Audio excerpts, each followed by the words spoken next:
Hey there, welcome back to Daily with Nate. My name is Nate Ridgway. I'm your personal performance coach, and today we're talking about the law of influence.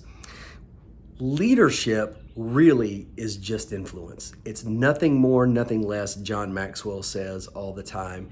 And so, how do you know if you're a leader or not? Well, you can just look to see what kind of influence you're having.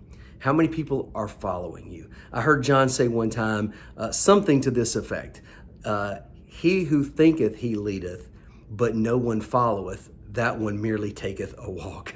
So if you think you're leading, but nobody's following you, you're just merely taking a walk. So what can you do to expand your leadership? What can you do to gain some influence? Well, I think that there are some factors that come into play. Number one, it's character. People want to follow someone that they can look at that woman or that man and say, hey, I think that person has the kind of character traits that I want to follow. Relationships, they look at you and they want to see, who does this person hang around? Who's their circle of influence? In the old days, we might have said talk about somebody's Rolodex. These days, we may say contact list, but who are the people that they're associated with? Who do they know? Do I want to be into that circle of influence so that I can rub up against some of those other relationships?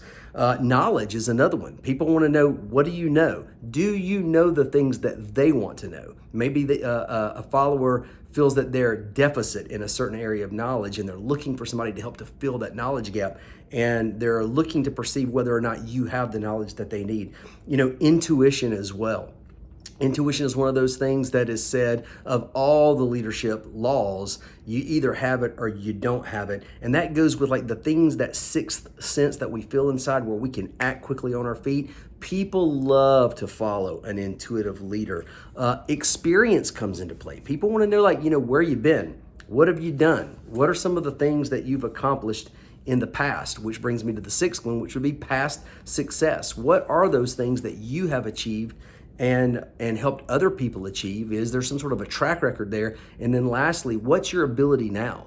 What is it that you're able to do right now that somebody else can follow so that they can learn and grow and mature? People are always looking for somebody to follow, you guys.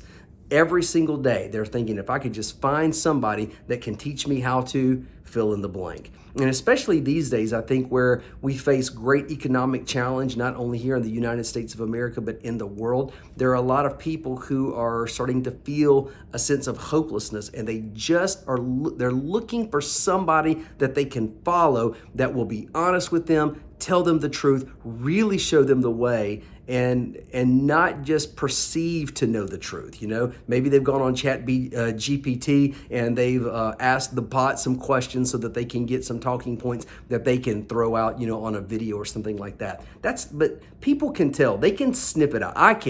I can sniff out a real leader. And you know what? I think other people can too. There's something inside of them. They have their own sense of intuition as to whether you're just kind of blowing smoke or whether you're somebody that can really help them to get to where they want to go. So if you really want to be a leader, first of all, look inside in the measure of the woman or the measure of the man that you are.